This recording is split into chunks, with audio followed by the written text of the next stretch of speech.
¿Qué tal, compañeros? El día de hoy vamos a desarrollar el tema de teoría de conjuntos. Entonces vamos a comenzar. Vamos a recordar cuál es el concepto de conjunto. Entonces, un conjunto es una colección de elementos u objetos que comparten una característica muy bien definida. Entonces les voy a dejar el concepto para que lo puedan leer detenidamente.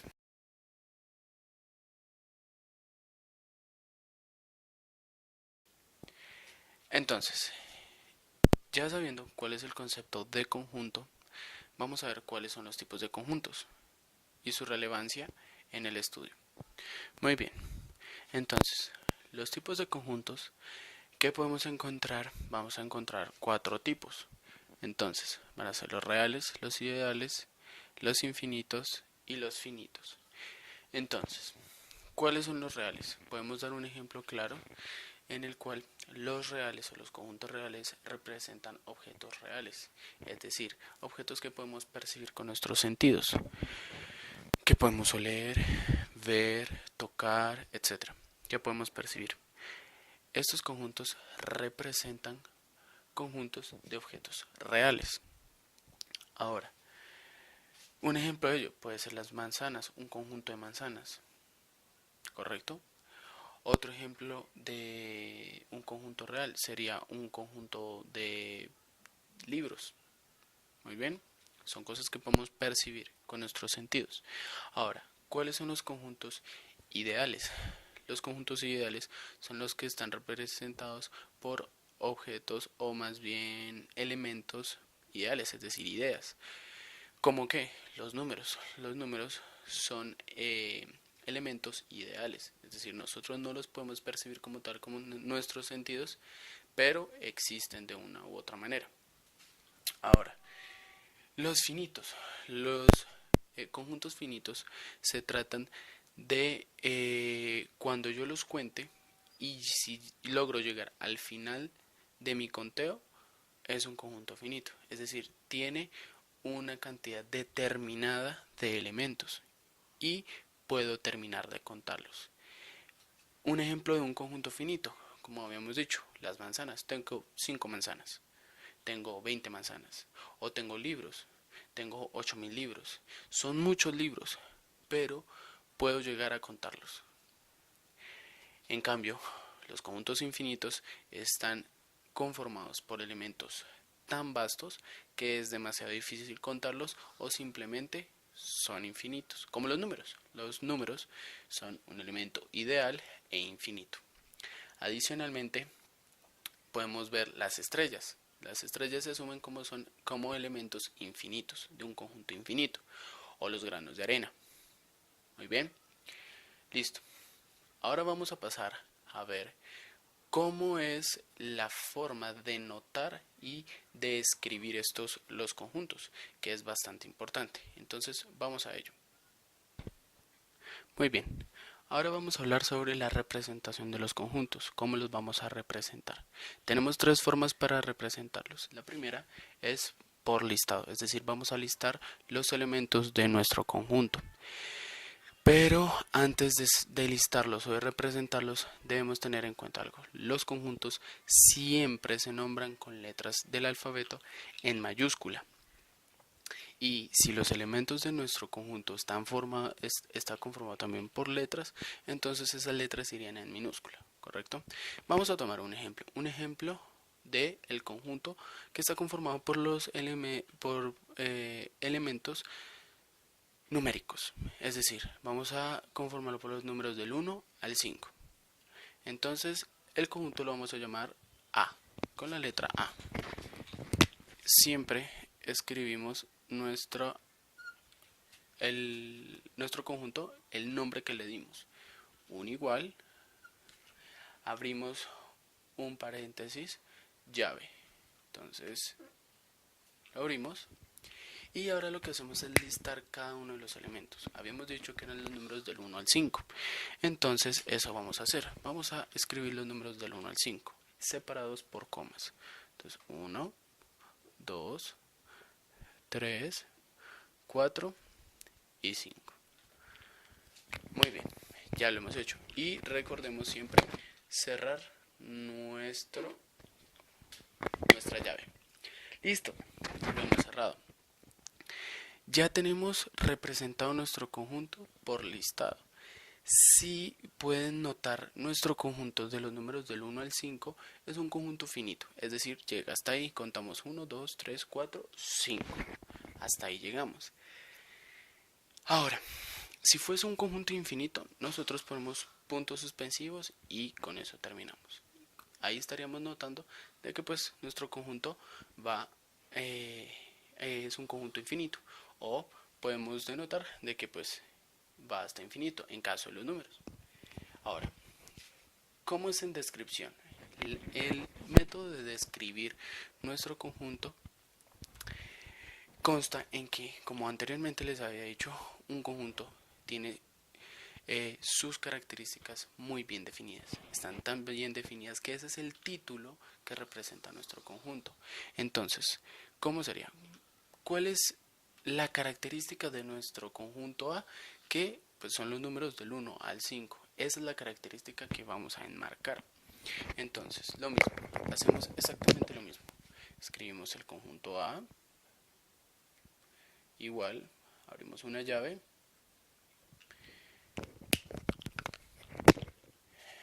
está conformado. Entonces, escogemos una letra minúscula del alfabeto. Normalmente se escoge la X, la Y o la Z, pero se puede utilizar cualquiera de ellas, cualquiera que deseen, ¿sí? Entonces, yo voy a escoger la X. Entonces, ok, X minúscula. Y vamos a colocar este símbolo que lo llamaremos tal que. Nos sirve para profundizar sobre el elemento que tenemos atrás. Es decir, vamos a describir ese elemento. Y por eso utilizamos este símbolo, el símbolo tal que. Entonces, ¿cómo vamos leyendo? Entonces, esto tiene una lectura. Se lee: el conjunto A está representado por los elementos X, tal que X son los números del 1 al 5.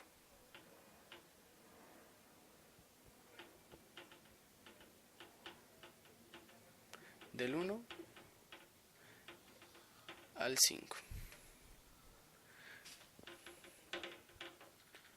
1 al 5. Y obviamente cerramos nuestra llave. Listo. Y no sería más. Esa sería la forma de representarlo. Entonces, ¿cómo se lee? El conjunto A está representado por los elementos X, tal que X son los números del 1 al 5. Ahora vamos a ver la siguiente manera. El diagrama de Venn. El diagrama de Venn es uno de los más es una de las formas más famosas para representar nuestros conjuntos. ¿Qué se hace? Simplemente lo que hacemos es dibujamos una bolsita donde vamos a guardar nuestros elementos. Obviamente a esa bolsita le ponemos su respectivo nombre.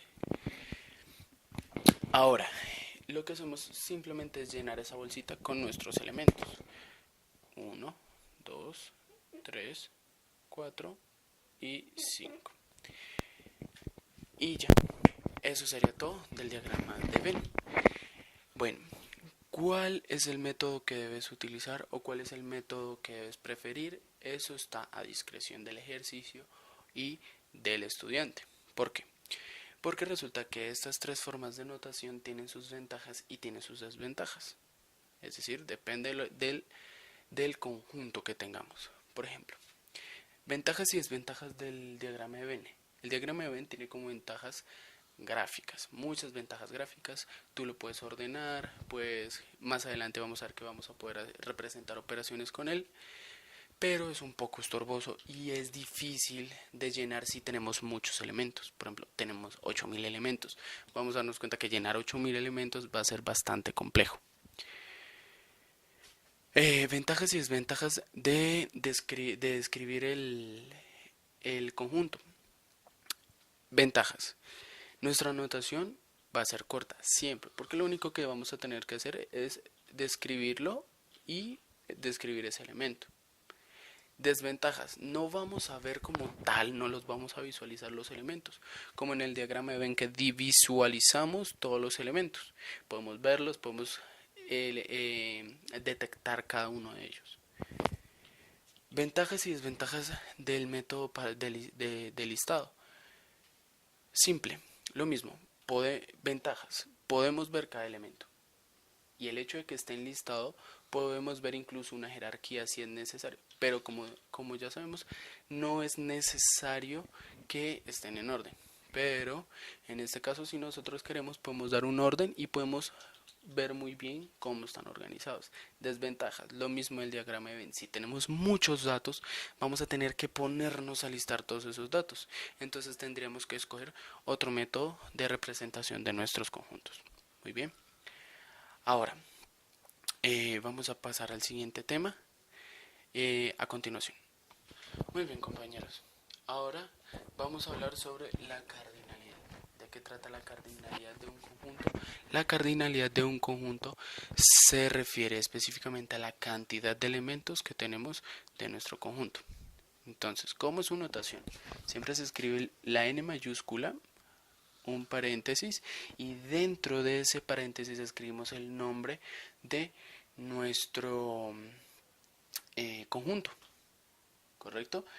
Y al otro lado del igual escribimos el número de elementos que tiene, ¿ok? Entonces,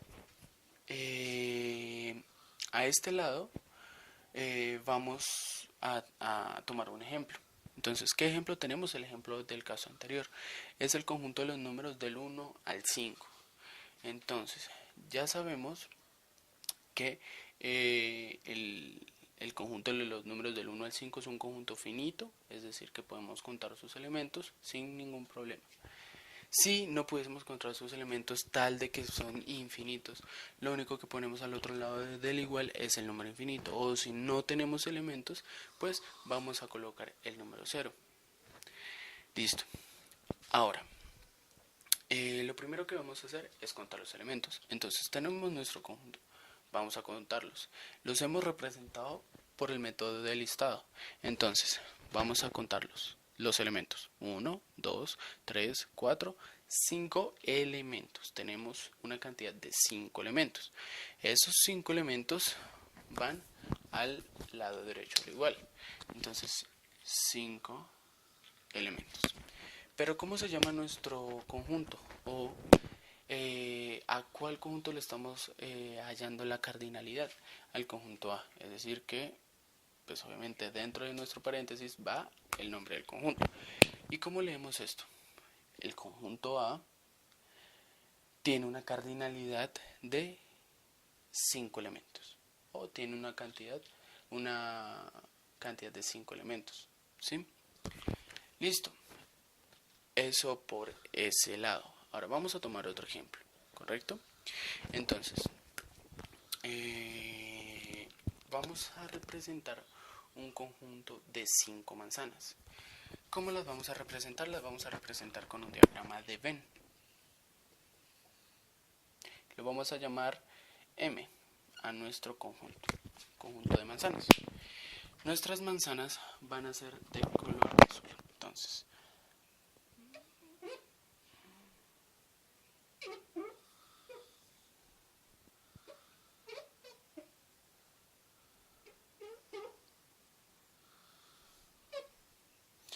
listo, tenemos nuestras 5 manzanas azules. Entonces, vamos a analizar primero que todo las características de nuestro conjunto. Es un conjunto finito, entre comillas real, pues las manzanas son reales. Azules, entonces ahí perdería un poco la realidad, pero bueno. ¿Cuántas tenemos? Tenemos 5, entonces vamos a contarlas.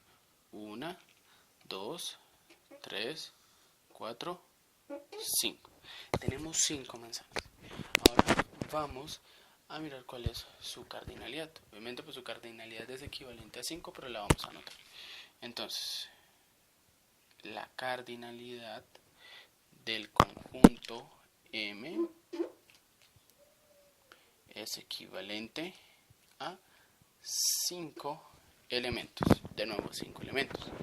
Y pues así, en resumidas cuentas, es la cardinalidad. Es bastante simple, es muy simple el hecho de la cardinalidad de un conjunto. Simplemente es contar sus elementos y pues mostrarlo de la siguiente manera. Ahora vamos a pasar al siguiente tema.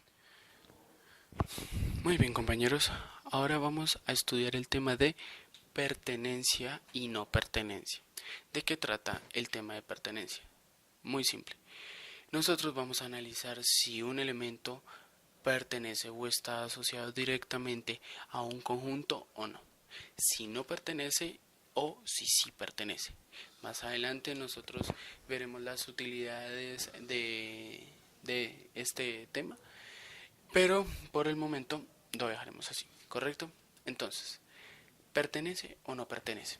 Entonces, si el elemento pertenece, nosotros vamos a utilizar este símbolo. Si el elemento no pertenece o no tiene nada que ver con el conjunto, utilizamos este símbolo. Es como una E. ¿Listo? Es exactamente la misma E, pero con una raya pues atravesada. Entonces, vamos a hacer un ejemplo. Tenemos un ejemplo. Vamos a usar el mismo ejemplo que hemos estado utilizando. El conjunto A. El conjunto A que está formado por los números del 1 al 5. Entonces sería 1, 2, 3, 4, 5.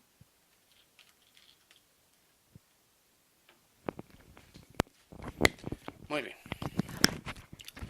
Entonces, el conjunto A está formado por los elementos del 1 al 5, como ya habíamos dicho. Entonces, vamos a hacer un ejemplo. Entonces, vamos a ver si el número 7 pertenece o no pertenece al conjunto de los números del 1 al 5.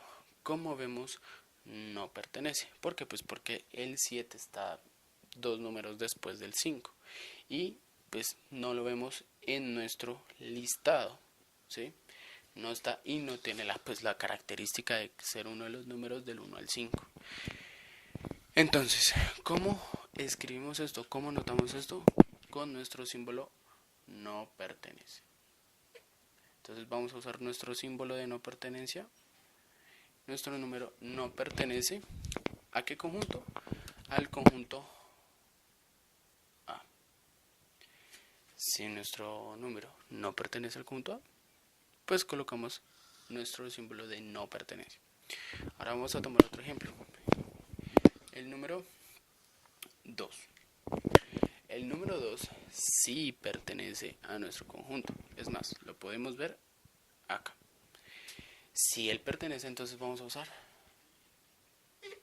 este símbolo. Pertenece.